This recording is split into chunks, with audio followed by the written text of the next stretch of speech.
court rules Karen Read retrial to proceed.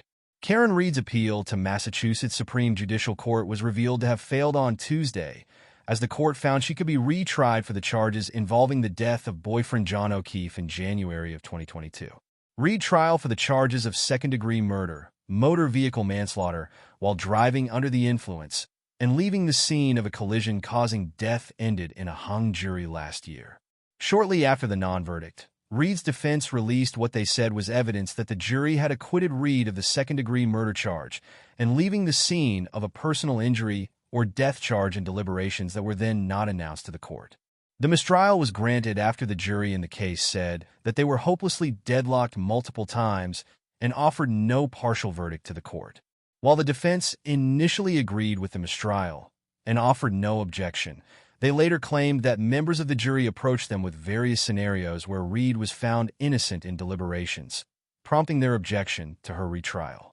Twitter user Grant Smith Ellis released PDF copies of the ruling by the court on Tuesday, where the court reaffirmed the fact that the jury wasn't allowed to say, "Oops, what we really meant to say was..."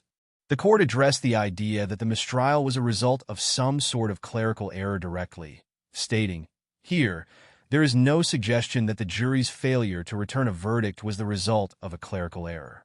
The post-trial accounts do not dispute that the jurors had reached an impasse, as they reported, and had decided not to return a verdict slip on any charge as occurred. Contrast Brown, 367 Massachusetts at 27-28, and cases cited, permitting testimony to correct clerical mistakes in verdict where jury, without outside influence, immediately indicated error in announced verdict. No juror expressed surprise or disagreement in court when the judge declared a mistrial based on the jury's report that they could not reach a unanimous verdict on the charges. Contrast Latino versus Crane Rental Company, 417 Massachusetts, 426, 431, 1994. Juror inquiry permissible where jurors audibly answered no during polling of jury.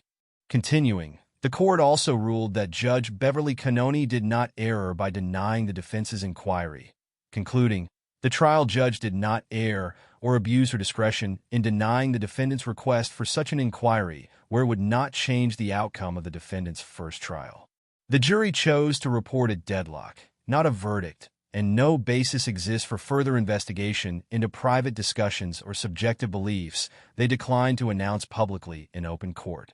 The issue was remanded back to the county court for entry of a judgment denying the petition for relief.